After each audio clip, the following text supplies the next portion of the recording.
Está no ar o 54º episódio da primeira e interminável temporada do As Suas Marcas Podcast. O podcast da família brasileira, o podcast do corredor brasileiro, o podcast de quem gosta de corrida, de quem não gosta de corrida, de quem está aqui só apenas pelos nossos rostinhos bonitos. Agradecer desde já a presença de todos vocês que nos acompanham todas as semanas aqui de maneira ininterrupta. Nossos milhares de fãs espalhados pelo mundo. Deixar aqui já o meu bom dia, boa tarde, boa noite, Guilherme Curtis. Como estás? Como tem passado a semana? Como é que estamos com essa camiseta bonita da seleção americana de atletismo? Isso aí, tô no clima aqui dos recordistas mundiais, que esse final de semana deram um show, a gente já vai falar sobre isso. E essa camiseta eu troquei no Campeonato Mundial de Corrida de Rua, que esse ano tem uma edição, né, em setembro em Copenhague, e espero estar lá. Então, na última edição, que foi na Letônia, acabei trocando uma do Brasil por esta camiseta. E a gente teve esse final de semana aí muitos bons resultados, principalmente dos americanos. Então, deixo aí um bom dia, boa tarde, boa noite a todos os nossos ouvintes. E vamos falar um pouquinho aí de temporada indoor, que já começou pegando fogo, né? Realmente a temporada indoor ela veio passando por cima, como tem sido nos últimos anos, né? Os americanos têm investido muito na temporada indoor, nas provas indoor, indoors, não sei como é que é o plural de indoor, As árvores mas somos nós. não sei qual exatamente é o plural de indoor, se é indoors ou se é indoors apenas. Mas os americanos todo ano têm batido recordes mundiais, têm feito grandes marcas nessa temporada indoor, que eu preciso dizer que não sou o maior apreciador do mundo, acho meio sem graça aquela pista pequenininha, mas tudo bem, né? Não tem muito que é o que tem, não dá para fazer uma pista maior, a não ser que façam como no Brasil, né? Se fizessem como no Brasil, que faz a temporada indoor outdoor, daí ficaria muito melhor de acompanhar. Mas, uh, mas dito isso, né? Eu acho que uma das grandes provas que aconteceram essa semana aí, uma das grandes foram dois recordes mundiais, né? Um foi do me fugiu o nome dele. Me fugiu o nome do rapaz que bateu o recorde mundial do 2.000 Josh metros. Howe, o dos Não, eu 2000 ia é falar do o Hobbs Kessler. Hobbs Kessler. Hobbs Kessler foi o bateu o recorde mundial dos 2.000 metros, 4:48,79. E a outra prova eu ia deixar para ti, né? Que é mais perto da tua distância, do teu esporte, da tua modalidade esportiva, que é o recorde mundial do Josh Howe, que correu 1:42,50 no New Balance Grand Prix. E é meio doido pensar em correr 1:42 numa pista de 200 metros, né, cara? Eu não consigo imaginar a velocidade que é assistir uma prova numa pista tão pequena, numa velocidade tão alta. Exato, né? Eu assisti o evento sábado, entre meus treinos. Começou às 4:30 da tarde aqui do Brasil. Eu acabei assistindo. Teve transmissão no YouTube. E é um baita evento com alguns dos melhores atletas do mundo. A gente sabe que nem todos eles fazem temporada indoor, mas os americanos principalmente já estão competindo. Por exemplo, Donovan Brazier, Josh Howe, o, o nosso velocista querido Noah Lyles também competiu os 300 metros. A gente pode falar um pouquinho depois, que foi a prova que fechou o programa. Mas começando pelos 800 foi insano, assim, ó, foi insano a prova. E é muito curioso, né, porque o coelho do Josh Howe foi o seu irmão. Ele que tem um irmão que também corre, o Jackson. Então ele foi o coelho e ele fez muita força. O irmão do Josh Howe. São dois extremos de assistir, porque é o Josh Howe super tranquilo, aspas, tranquilo, mas uma mecânica solta, né, atrás. E o Jackson fazendo muita força para conseguir passar as parciais. Ele passou primeiro 200, 24,81 e o 400, 50,21, uma passagem muito boa.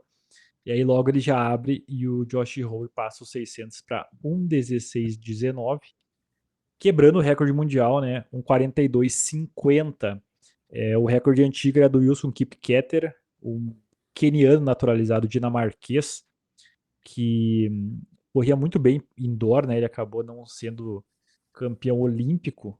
Eu acredito que mundial, acho que também não na pista outdoor. Ele foi campeão mundial indoor. E foi nessa oportunidade, em 1997, em Paris, que ele tinha quebrado o recorde que durava até hoje. Então, um recorde de 29 anos foi quebrado, que era um 42,67. Agora o Josh Howe, então, corre um 42,50. Ele que já era o recordista americano com 43,22, que ele correu ano passado no Campeonato Americano Indoor, e agora veio para quebrar o recorde mundial, né? Quebrou ele que já tinha 6 semanas atrás quebrado o recorde mundial dos 600 metros. Então tá em grande forma o Josh Howe. A gente espera que tenha essa equivalência para o outdoor, que seria muito absurdo.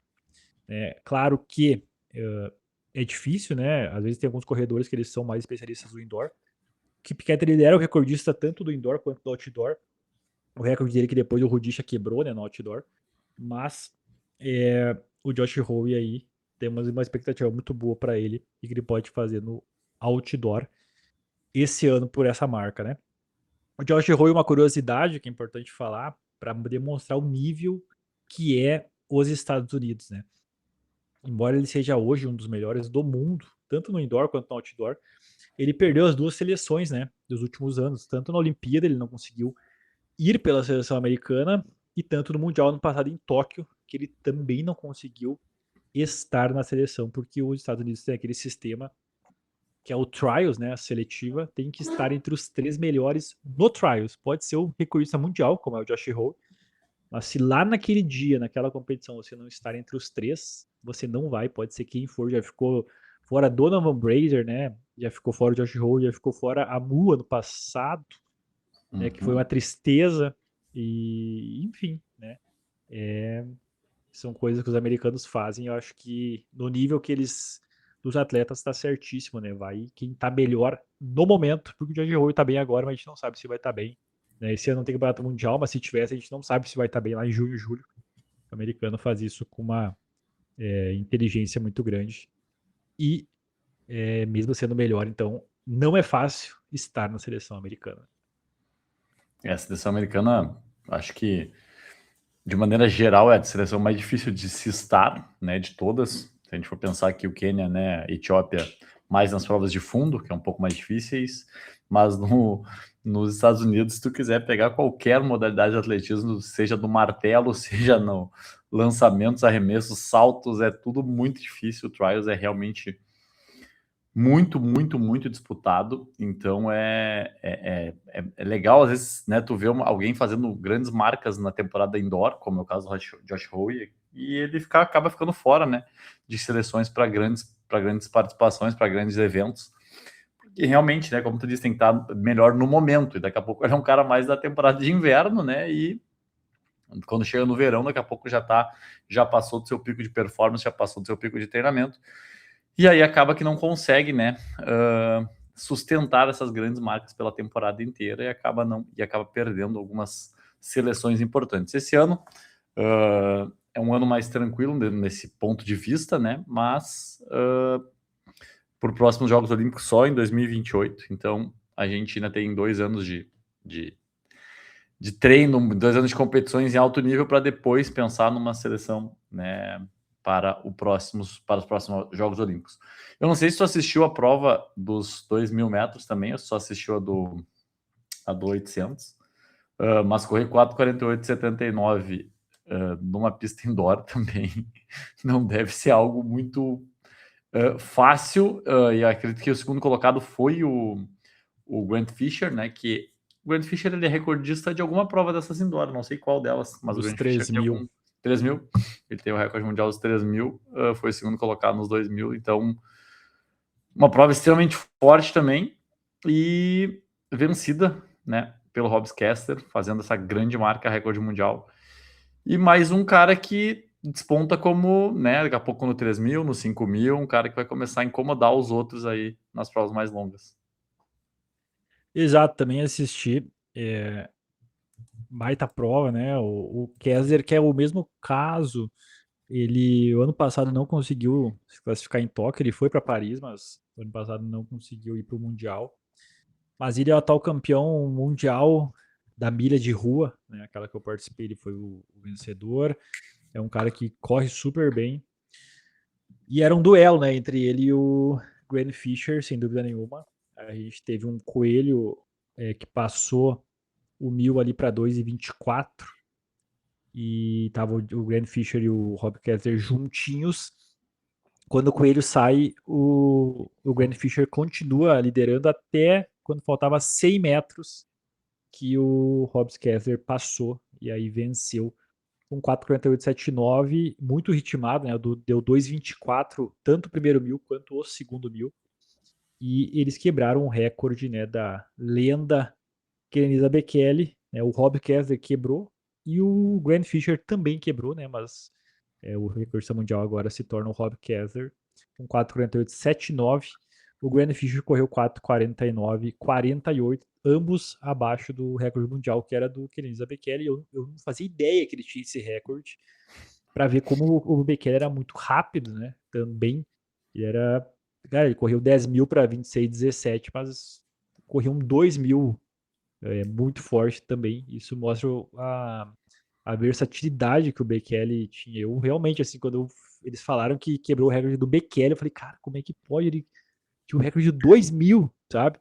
Então isso mostra também pra galera, né, que nos escuta, que é amadora, o quão importante é fazer as provas mais rápidas, né? Para às vezes migrar para uma prova mais de longa distância, para ter essa base fundamental, né? E o Bekele, então, tinha 4:49,99 e ele acabou, o recorde de 2007, acabou que foi batido. E o Paulinho está de luto, né, desde sábado, porque o Bekele agora não tem mais nenhum recorde mundial. Todos os recordes mundiais dele foram quebrados. Ele tinha 5 recordes mundiais. E o último, né, se despediu aí sábado. Ele que era o recordista indoor dos 2.000, 4:49,99. Ele era o recordista indoor das 2 milhas, 8:04,35. Indoor dos 5.000 metros, 12:49,60. E aí ele tinha os 2 recordes outdoor, né, que foram quebrados pelo ugandês, o Cheptegei, que os recordes do Bekele eram 12:37, 35 e nos 10.000, 26:17,53. Então, infelizmente, uma lenda, né? Bem no momento que ele está se aposentando, ele acaba, né, não tendo mais nenhum recorde mundial vigente, mas obviamente que a história dele nunca será esquecida e o Paulinho ainda vai tatuar ele no peito, tenho certeza. Cara, o que eu vou te dizer, né, com relação a essas perdas de recordes mundiais do Bekele, sabe que o recorde mundial do Bekele que durou menos tempo, né, foi o recorde mundial das 2 milhas, que ele durou apenas 7 anos, 5 dias, que foi batido pelo Mo Farah, né, correu 8:3,40 em Birmingham Teu ídolo? em 2015, infelizmente pelo Mo Farah, né, tristeza de quem gosta de atletismo. E ele teve, né, os outros recordes dele, todos eles com mais de 15 anos de duração. O recorde do 10.000 demorou 15 anos e 1 mês e 11 dias para o Joshua Cheptegei bater e melhorar ali aqueles 6 segundos e 53 que ele melhorou do recorde mundial dos 10.000 metros. Os 5.000 metros demoraram 16 anos, 2 meses e 15 dias, e também batido pelo Joshua Cheptegei, que melhorou aí, então, 2 segundos, apenas menos de 2 segundos, não, exatamente 2 segundos, do que tinha o Kenenisa Bekele.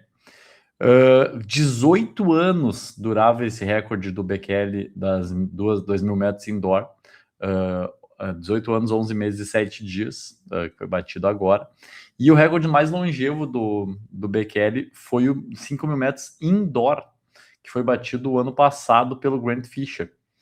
E esse recorde durou 20 anos, 11 meses e 25 dias.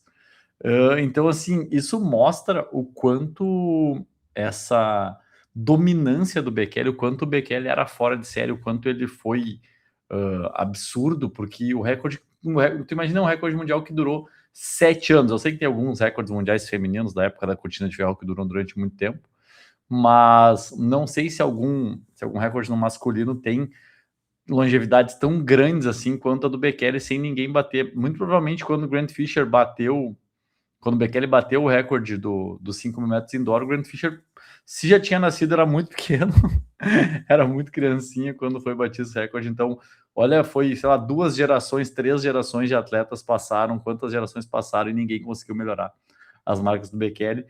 Fiquei triste, realmente, postei ali também no final de semana que ele não tinha mais nenhum recorde mundial.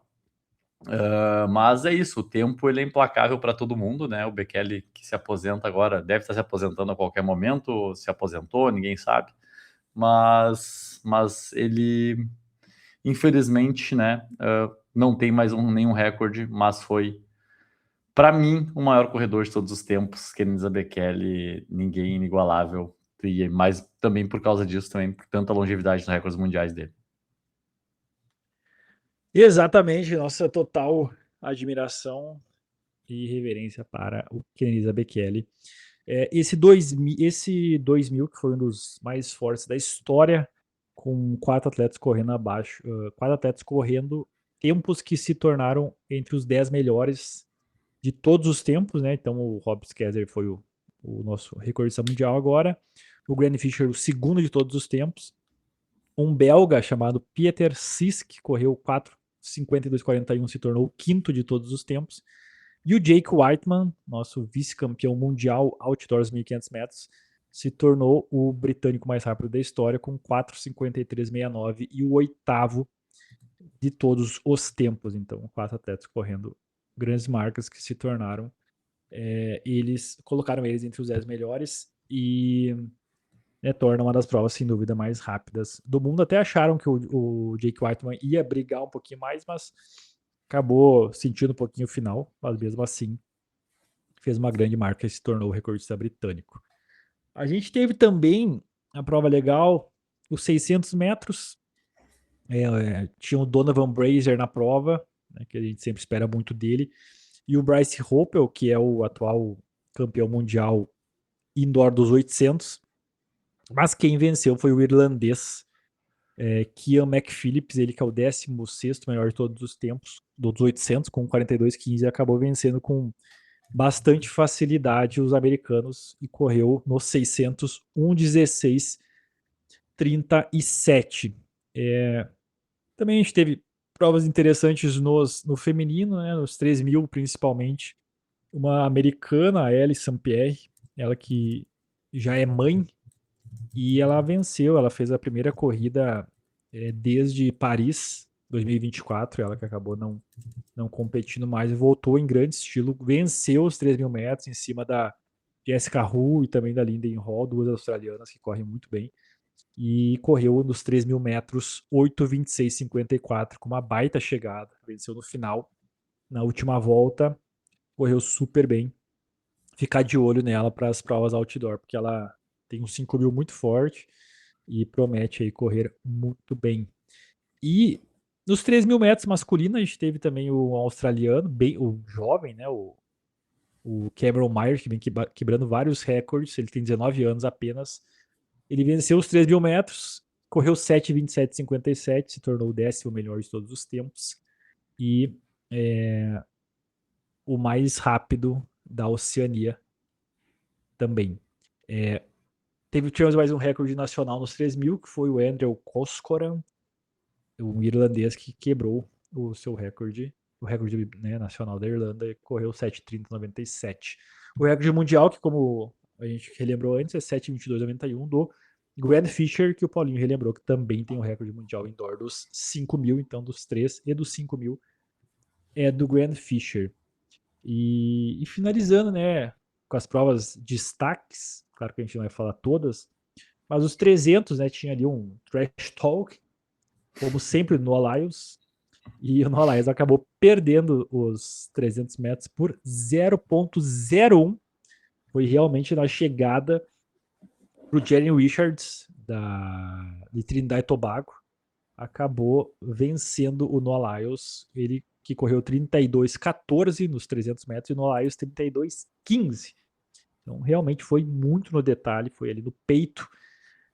Acabou vencendo no Lyles, mas a gente sabe que não é a prova do Lyles, né? Um corredor de 100, 200, vai correr 60 metros indoor. Ele já falou na entrevista que o foco dele vai ser do Campeonato Americano 60 metros indoor.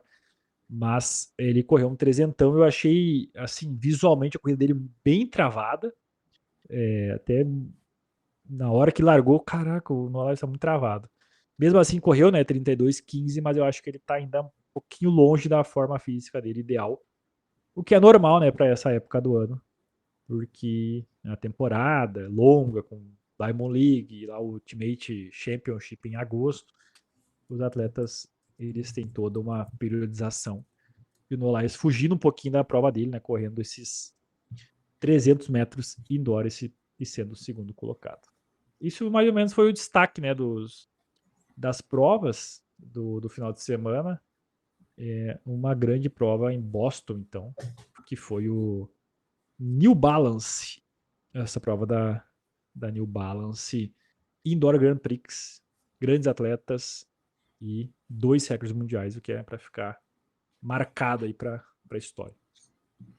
Falando um pouquinho de resultados de grandes marcas indoor, nós tivemos também no último, foi no sábado, eu acredito, no sábado ou no domingo, o Almir, né, nosso atleta brasileiro, venceu o meeting de Lyon, saltando, né, no salto triplo, que é a prova dele.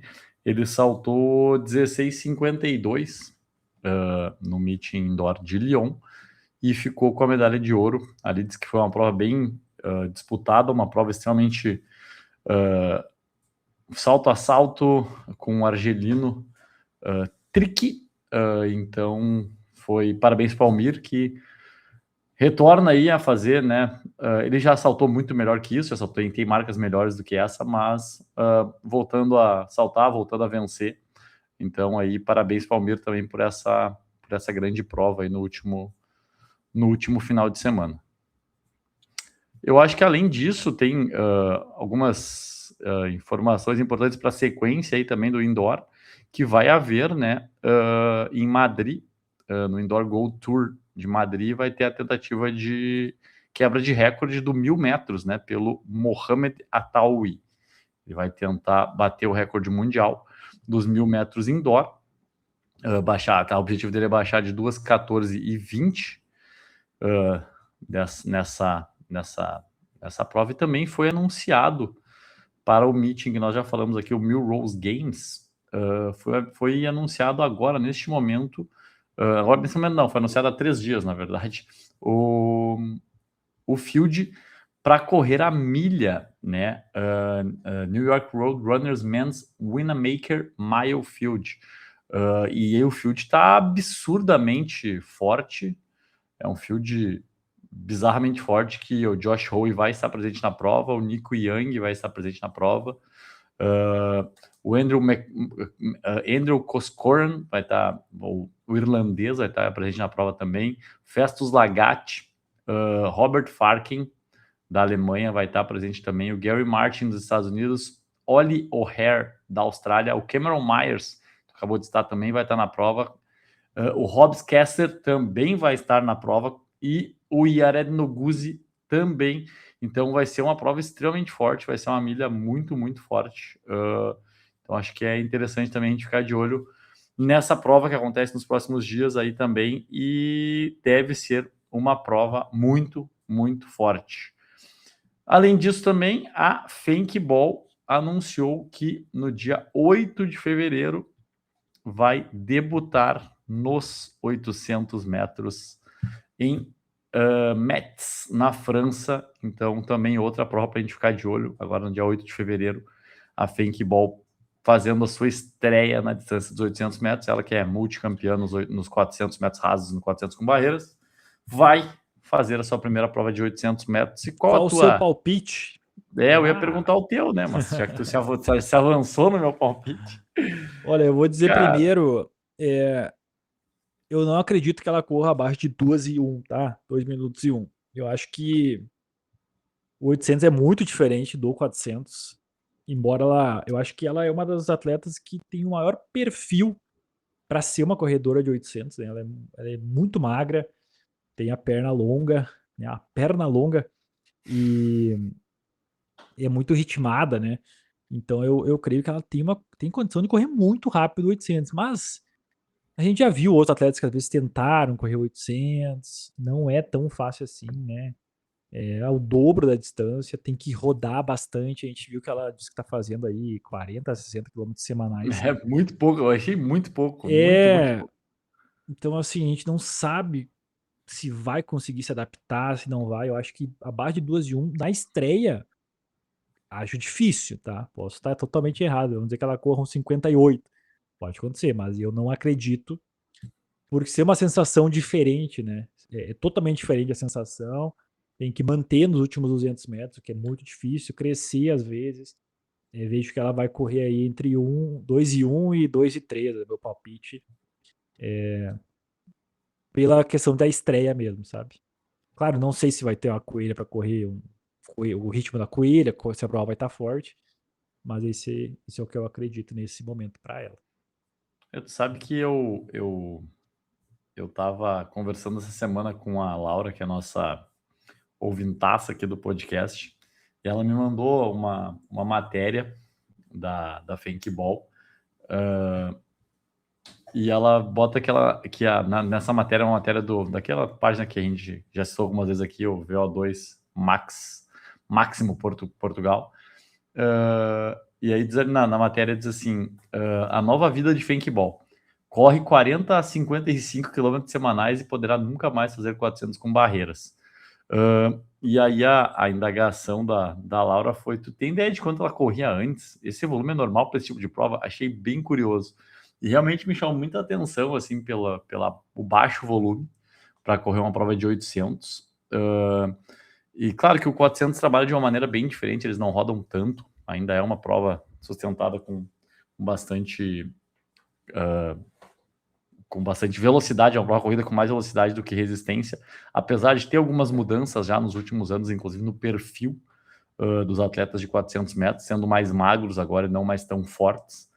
Mas eu achei bem curioso, realmente, essa matéria citando esse volume, né? E a Thinkball daí tem um abre aspas dela dizendo assim, mais devagar, mais devagar. Tenho ouvido isso muitas vezes nos últimos tempos. Agora corro entre 40 e 55 km por semana. É muito mais do que fazia antes. Mas muitos pensam que não é suficiente. Às vezes sinto que estou a correr para trás. O incerto é algo muito entusiasmante, mas também divertido. Os 400 metros com barreiras eram muito desafiantes. Com tudo que atingi, também ganhei confiança para arriscar esse passo. Há uma grande chance de não voltar a competir nos 400 barreira. Serão sempre uma opção, mas o plano é tornar-me muito boa nos 800 metros. Então ela mesma já diz ali que estão dizendo que as pessoas acham que é muito pouco, eu também acho que é muito pouco, mas vamos ver, né? Ela que tem 49,17 como melhor marca nos 400 rasos, é um, é um gap, né, para correr abaixo dos 2 minutos, é um gap interessante que ela tem por volta, mas como tu citou, né, tu tem muito mais propriedade do que eu para falar sobre essa prova, para falar sobre os 800 metros, e eu acho que vai faltar aquele último duzentão ali, até os 600 acho que ela consegue sustentar muito bem, com o que ela tem do 400, mas o último 200 eu acho que vai faltar volume para ela sustentar. Acho que vai correr no futuro, vai baixar dos 2 minutos, vai correr até melhor do que isso, mas nessa estreia também eu que tô uma incógnita, não sei o que vai acontecer com o último 200 da Fenkball.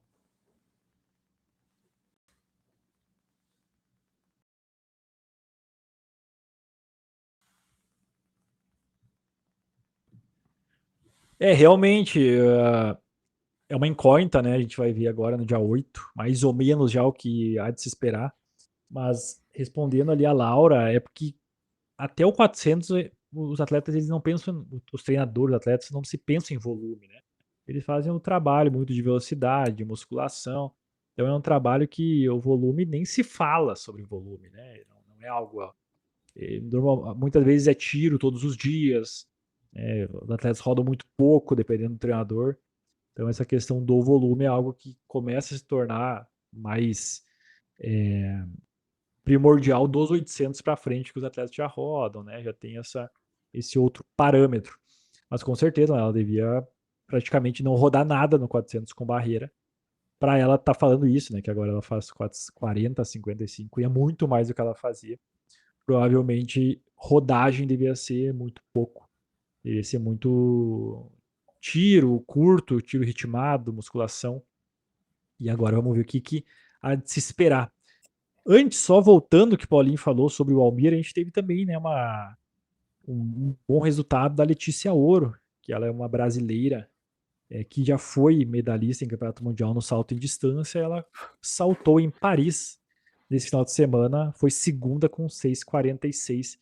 A gente torce muito que a Letícia Ouro volte a saltar, né, o que ela saltou aquela vez em Oregon, que foi a medalhista de prata no mundial, porque é uma atleta que sem dúvida tem muito potencial. Ela que está treinando em Portugal já há algum tempo e acabou saindo do Brasil, se mudou.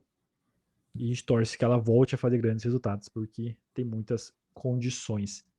E uma curiosidade só, estava olhando aqui o recorde do 1000.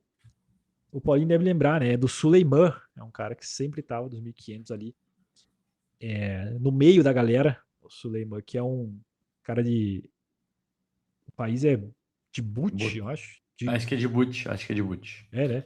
Djibouti. E ele tinha grandes resultados, então ele tem esse recorde de 2,14,20, que já dura desde 2016, 10 anos deste recorde que vai tentar ser batido. O Atawi, né, que é um atleta que é muito rápido nos 800, ele tem 1,42,04, é o 12º da história nos 800. Atrás, né, quando eu vejo essa lista, eu fico tão orgulhoso dessa lista dos 800, porque ainda nós temos Joaquim Cruz, que ele é o 10º de todos os tempos, né? Uma marca de 84. O Joaquim ainda permanece entre os 10 melhores 800 da história. Então, quando a gente olha essa lista com tantos nomes gigantes, a gente vê o Joaquim, que foi um gigante, né, campeão olímpico, ainda entre os 10 melhores. Inclusive agora, né? Porque essa lista, tirando o Rudisha e o Kip Keter, que são. O Rudisha é o recordista mundial, e o Kip Keter, que foi o recordista mundial antes, uma marca de 97. Todos os outros são recentes, né? Tirando o Amos, que é de 2012, que é o 8º. Cara, todos os outros 7 ali, 6, 7, são de agora, de 2024, as marcas. E quando eles correram essas marcas, eu fiquei assim, não, cara, o Joaquim vai lá para baixo na lista. A gente tem o Sebastian Coe em 8º, que é de 81, essa marca, que foi o recordista mundial, né, por muito tempo. Mas recentemente a gente teve, né, 5 atletas que correram muito bem ali na casa de 1,41. E o Joaquim acabou ficando um pouquinho para baixo, mas ainda é o 10º da história, o que mostra, né, sempre o tamanho que foi o Joaquim, porque em 84 a gente sabe que não tinha sapatilha como tem hoje, as pistas talvez não eram tão rápidas como são hoje, a questão do material, a tecnologia. E mesmo assim, ele ainda está entre os melhores. Isso mostra, né, o quão grande foi o Joaquim. Eu que sou fãzaço e um admirador, assim, quando eu vejo ele, é aquela que a perna treme, assim, fala, caraca, esse cara tá aqui, cara, tão gigante assim como o Joaquim foi. Nosso único medalhista de ouro em pista nas Olimpíadas. Exatamente. Eu acho que com o tempo, que nem eu disse, né, o tempo do Bekele, as coisas estão se apagando, entre aspas, né, as coisas estão ficando para trás, estão caindo os recordes, e a gente mostra o quanto o Joaquim foi incrível, porque essa marca do Joaquim aí é de 84, né? E eu tinha dúvida se era 84, tinha sido antes, mas ela faz muito, muito tempo, faz mais de 40 anos, numa conta rápida, e ele ainda tá ali, né, figurando entre as melhores marcas de todos os tempos, então mostra o quanto ele era diferenciado, o quanto ele era fora da curva realmente. E por falar em fora da curva e diferenciado, surgiu uma notícia não, né? Foi um podcast gravado nas próprias palavras do atleta,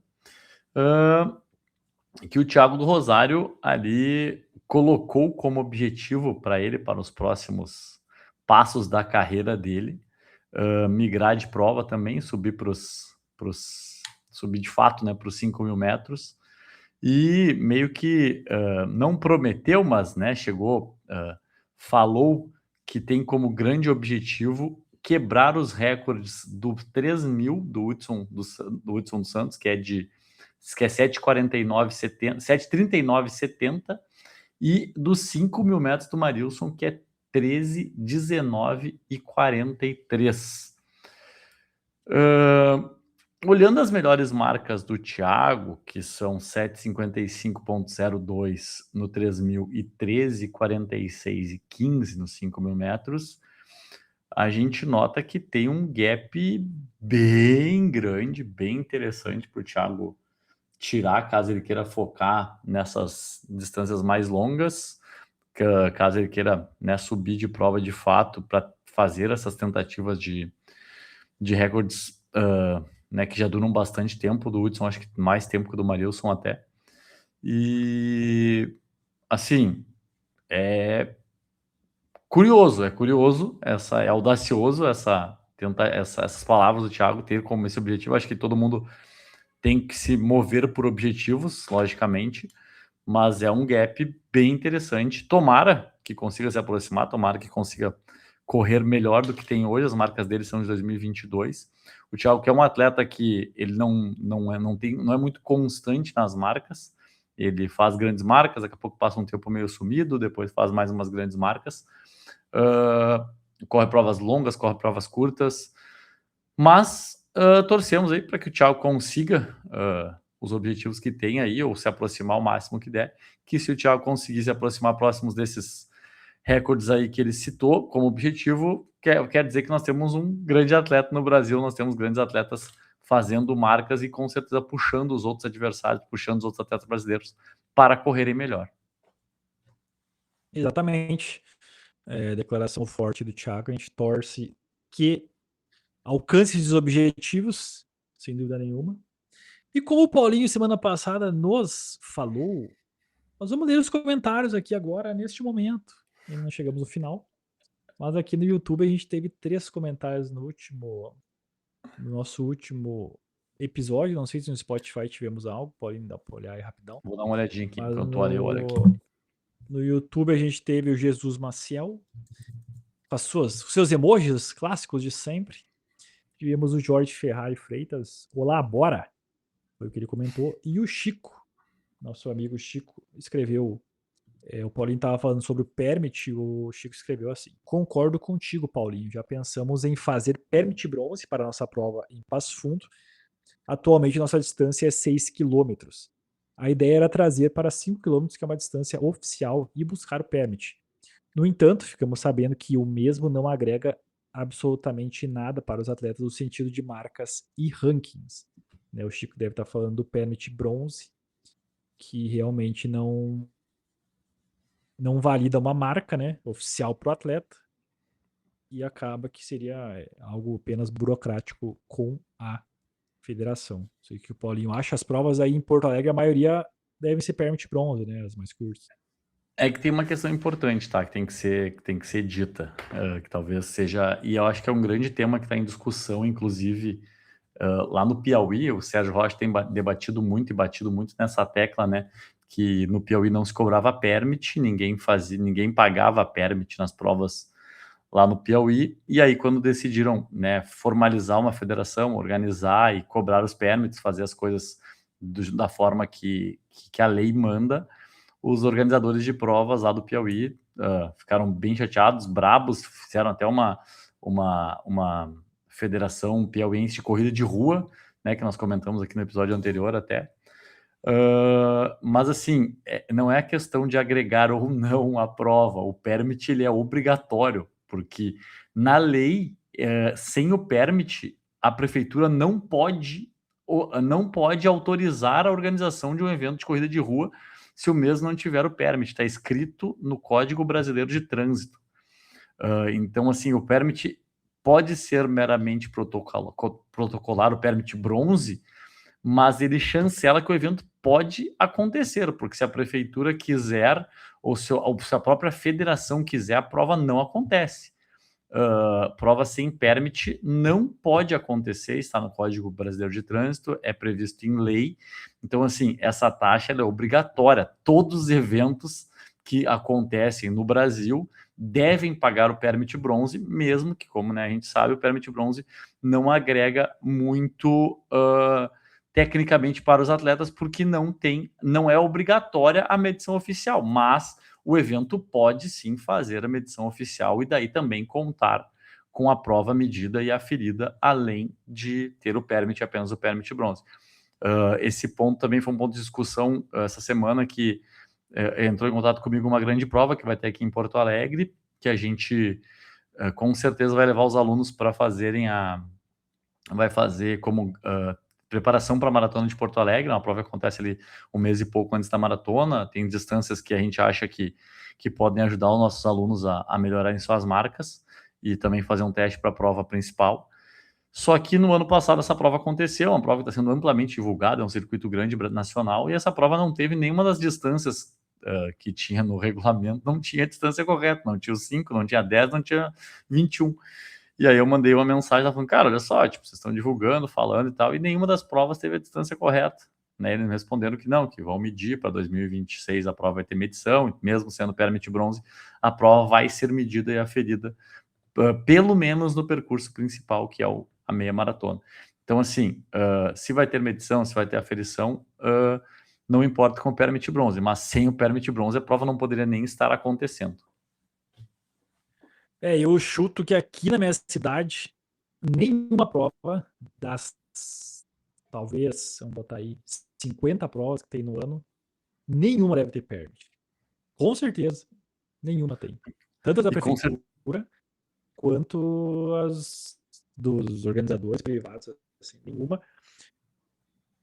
Muitas vezes, né, é difícil falar por falta de conhecimento, que o organizador às vezes tem, né? Mas tem a questão do valor, né, da taxa, que o pessoal não quer pagar. E também da fiscalização, né, da federação, que infelizmente a federação ela é inerte nesse sentido. Eu acho que a federação tinha que estar totalmente atuante nisso, porque o permit é pago, o de bronze, para a federação, né? Então seria uma fonte de renda para a própria Federação Gaúcha que poderia ser investida talvez nos atletas, nas competições. Então é um sistema de coisas que não acontece aqui no Rio Grande do Sul para que as provas tenham permit. Se aqui, que é uma cidade de 200 mil habitantes, não tem, então você pensa no interior ainda mais, né? Olha, deve ser a porcentagem mínima de provas do Rio Grande do Sul que tem permit bronze, né? Que é o pelo menos obrigatório. Exatamente. Realmente a gente tem esse problema de fiscalização, como na maioria das coisas no Brasil, as coisas não são fiscalizadas da maneira que a gente gostaria, mas a gente torce para que as provas, né, conscientize-se, a federação seja um pouco mais atuante nesse sentido e faça com que as provas façam o mínimo, né, que é ter o permit, ter um seguro, ter, ter questões médicas. Tu vê muita prova sem ambulância, tu vê muita prova sem preocupação com a saúde, e o permit garante isso, né? Tu tendo o permit, tu obrigatoriamente tu vai ter que ter a quantidade mínima de ambulâncias, tu vai ter que ter o seguro para cada corredor participante, tu vai ter isso é para o corredor, isso vai fazer com que a prova seja melhor para o corredor e não apenas para o atleta de elite, para todos os participantes na prova.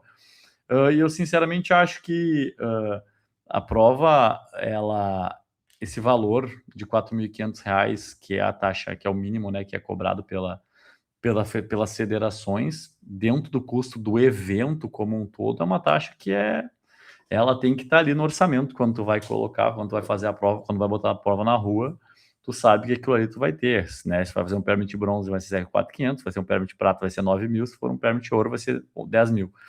Então, acho que isso tem que estar já tem que estar no orçamento do organizador da prova quando vai começar a a trabalhar a prova, vender o patrocínio, fazer a prova como um todo. Né? Mas temos mais um comentário aqui, que é o comentário do Spotify, que é o comentário da nossa querida Ju de Paula. Ela comentou no último episódio, ela comentou aqui, ouvi todos, tô igual o ouvinte dos emojis, sempre aqui. Uma pergunta, como eu vejo se as provas são oficiais ou não no site da CBAT? Então, o que acontece, tá?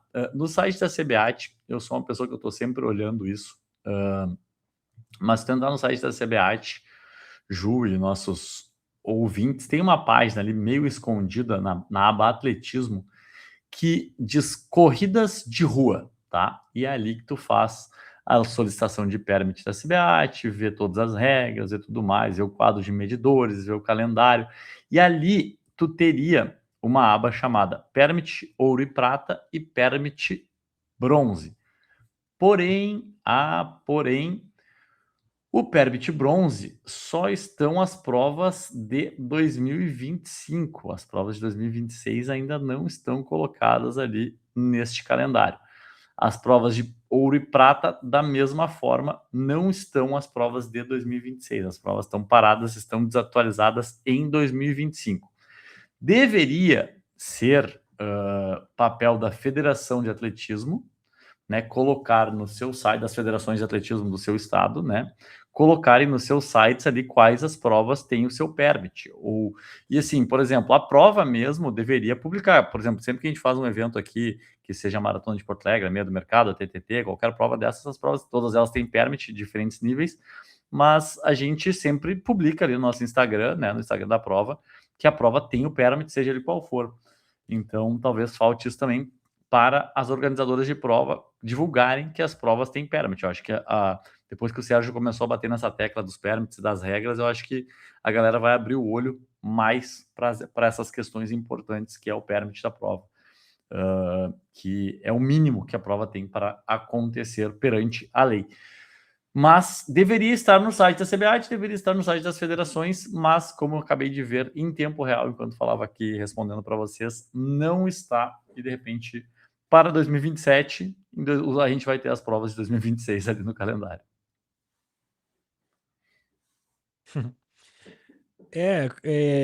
Chega a assustar, né, o pequeno número de provas que tem o permit, que estão aqui no site da CBAT, tanto ouro, prata, bronze. Em 2025, pouquíssimas provas, considerando que no Brasil inteiro é obrigatório o permit. Realmente, assim, eu ainda acho que se tá errado, seria papel, né, tanto da CBAT quanto das federações, talvez notificar as provas para que se enquadrem se é algo obrigatório. Mas eu vejo que não existe um movimento nesse sentido, né? Existe um movimento de informação até da CBAT. Semana passada, não sei se o Paulinho ou o pai dele foram lá no Summit que teve e tal, mas a gente não vê essa questão da cobrança de fato. Se a gente vê um estado como o Piauí, que nem não tinha, né, não era cobrado de ninguém o permit, então se imagina como realmente está largado as traças toda essa questão, e o ponto principal é isso, né, a segurança do atleta que corre referente a não ter alguns requisitos básicos, como uma ambulância, que daí, né, fica a questão do organizador colocar ou não, se tem o permit, tem alguns requisitos obrigatórios que torna, né, o atleta mais seguro na questão de seguro de fato, na questão de ambulância, outros requisitos. Então a gente torce que isso melhore com o tempo e os organizadores vejam a importância, né, do permit e colocar no orçamento mesmo essa taxa aí. Eu acredito que a gente teve esse summit da Bracel aí na última semana. Eu não pude ir, mas o Paulo estava lá e a gente estava representado lá. Ele falou, subiu no palco lá e tal, falou sobre as provas, etc. Mas um dado importante, assim, que eu tive presente aí no summit da Ticket Sports, né, que é a nossa. A gente até pode abrir a pesquisa para o próximo episódio aqui, trazer para a galera Tem dados bem importantes da pesquisa da Ticket Sports sobre o corredor de rua, o perfil do corredor de rua brasileiro. E nesse summit da Ticket Sports estavam lá os maiores organizadores de prova do Brasil. E, cara, eles, e não os organizadores, mas as próprias outras pessoas que estavam de outros segmentos ali, que estão junto ao esporte, falavam muito sobre, cara, organizar a prova de corrida não é para amadores. Organizar a prova de corrida é uma coisa profissional e tem que ser tratada de maneira profissional. E aí são essa série de questões, assim, como a questão do Piauí. Tu imagina que ninguém no Piauí consegue entrar no ranking da CBAT porque não tem permite nenhuma prova é medida, nenhuma prova é aferida, nenhuma prova tem nada. Aí o cara tá lá no Piauí, o cara não tem condições de sair, um atleta de elite que não tem condições de sair, de competir em outros estados, né? Vai correr no Piauí lá, vai fazer marcas, vai, né, vai fazer seu trabalho lá e não vai conseguir nunca, né, competir fora do estado porque ele não tem nenhum pé, não tem nenhum uma marca reconhecida, não tem nada reconhecido, então é bem triste, na verdade, assim, pelo lado do atleta também, não só do participante, do amador que corre as provas e tem que ter toda essa sua segurança, né, adquirida, essa segurança, a prova tem que dar essa segurança para o atleta, mas o atleta de elite também, que vive disso, que só corre, né, corre muito pelo valor da premiação, corre muito pela grana ali, é triste ver que no estado do Piauí todo mundo que corre lá não tem a menor chance de, né, fazer um índice de tentar correr uma prova fora. Então a gente torce muito que a sequência dos eventos aí, a sequência dos próximos capítulos dessa lenga-lenga aí, né, do Piauí, que as coisas se ajustem, que no Rio Grande do Sul e nos outros estados. Teve agora, o Sérgio também debateu sobre um caso que ocorreu em São Paulo, lá que não desclassicaram um cara correndo. Agora não lembro nem. Com tênis proibido. O cara tava com tênis proibido, a Federação Paulista não desclassificou o cara. Então, tem várias coisas, tem várias falhas ainda na questão das federações. As federações não conseguem cobrar, né, de todo mundo, fiscalizar o que está acontecendo no Brasil inteiro. Mas a gente torce que haja uma organização, e eu acredito que, assim, cobrando o permit de todo mundo, vai ter como fiscalizar melhor, porque vai entrar mais dinheiro para as federações. Eu acho que é uma roda que gira, que é uma roda que, né, gira para se ajudar, assim. Eu acho que tem que estar. Eu sou muito a favor, tem que cobrar o permit, sim, tem que fazer, tem que ir atrás e tem que daqui a pouco começar a embargar provas, deixar provas não acontecerem porque não tem permit, né? E que a federação pode fazer isso. Então, é uma das federações mais atuantes que eu já conheci, não sei como está hoje, que é a Federação da Bahia. A Federação Baiana de Atletismo era muito atuante e, inclusive, o Og, que era o presidente na época lá, ele andava sempre com o Código Brasileiro de Trânsito debaixo do braço, mostrando para as pessoas aqui, ó, isso eu falo de 10, 15 anos atrás, ele fala aqui, ó, tem que pagar, se não pagar, tá aqui, ó, não sai a prova, vou lá e cancela a tua prova. Então, era muito atuante a federação lá, prestava um trabalho muito legal também, fazia medição em todas as provas que tinham, então eles eram realmente muito, muito competentes. Não sei como está hoje em dia, mas era muito competente, até ali antes da pandemia, ali quando o Og era presidente da federação. Mas torcemos que se resolva, torcemos que as coisas evoluam no nosso esporte como um todo. Somado a esse caso que tu falou, eu vi que agora, recentemente, teve um caso no Paraná de uma atleta que foi desclassificada porque ela estava com o número de peito num cinto e por algum motivo o cinto frouxo, o número de peito, quando ela passou na linha de chegada, o número de peito estava nas costas. E aí, mesmo que o chip pegou o seu tempo, tudo certo, como a prova tinha um permit, o delegado da prova viu essa cena e desclassificou esta menina, né, esta mulher, que chegou com o número de peito atrás, causou, né, pelo que deu para perceber pelo relato, um questionamento, e aí o organizador da prova falou, não, olha aqui, ó, está aqui na regra da CBAT, que é muito clara, que o número de peito deve estar na frente, visível, né?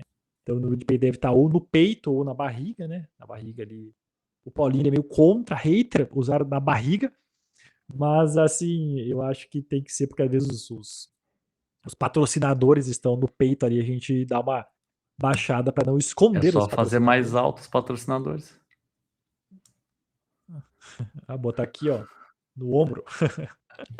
Bota aqui, ó. Daí aqui tu bota. E, e aí aconteceu isso do Ciro. Então, pessoal, na verdade, aí foi um vídeo muito legal até, porque esse que é um dos responsáveis pelo chip lá do Paraná, ele falou que o cinto, ele vem do triatlo, que é algo útil no triatlo, porque né, precisa fazer as transições e tal, então o cinto é um instrumento que ele é fundamental no triatlo, e isso migrou para a corrida, aí por questão de estética, por questão, né, enfim, né, a corrida hoje se tornou isso, que as pessoas vão trazendo algumas coisas que não são tão úteis no atletismo.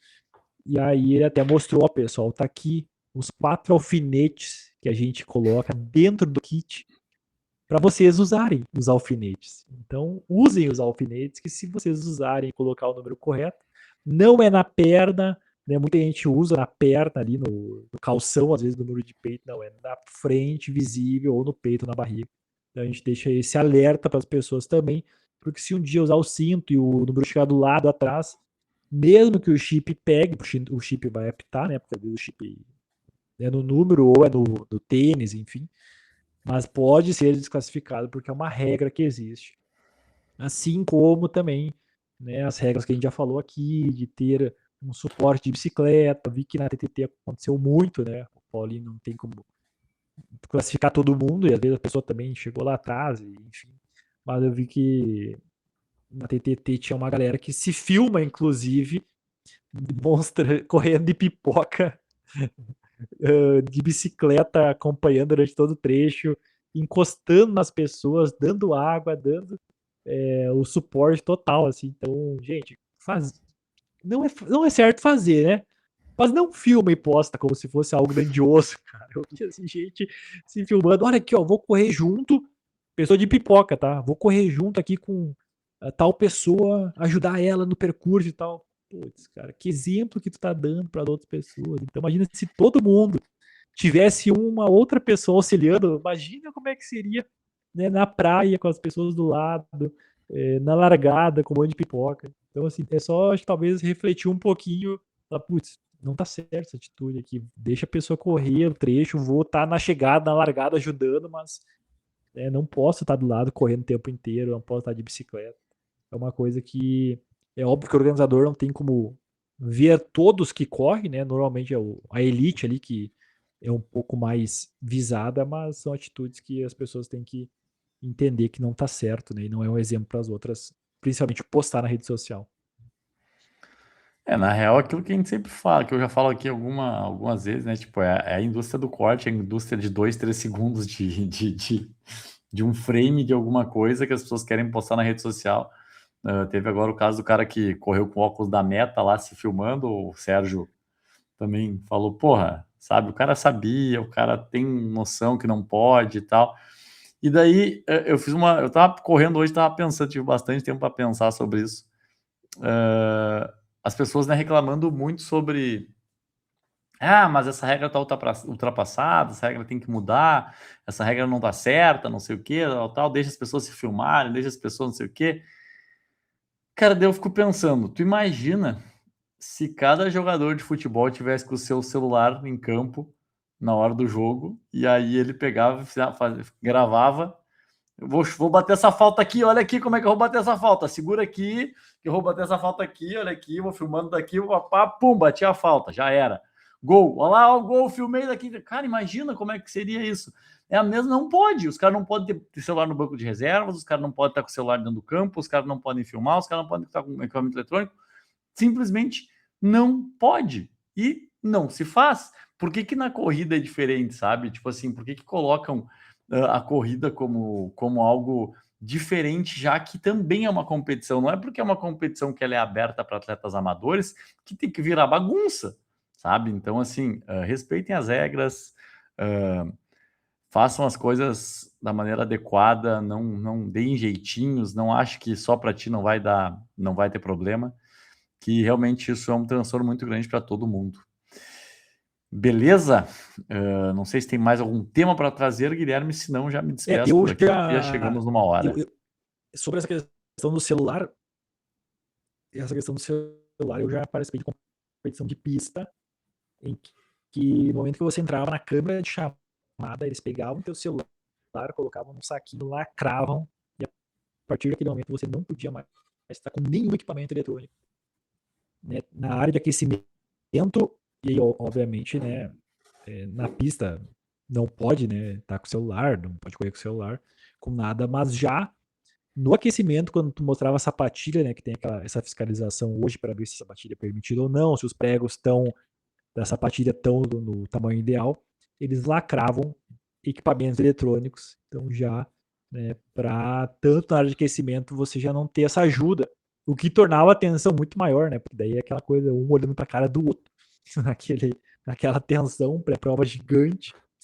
Mas é isso, é uma regra que é fundamental. Eu sempre penso assim, tu imagina se puder equipamentos, por exemplo, fone de ouvido.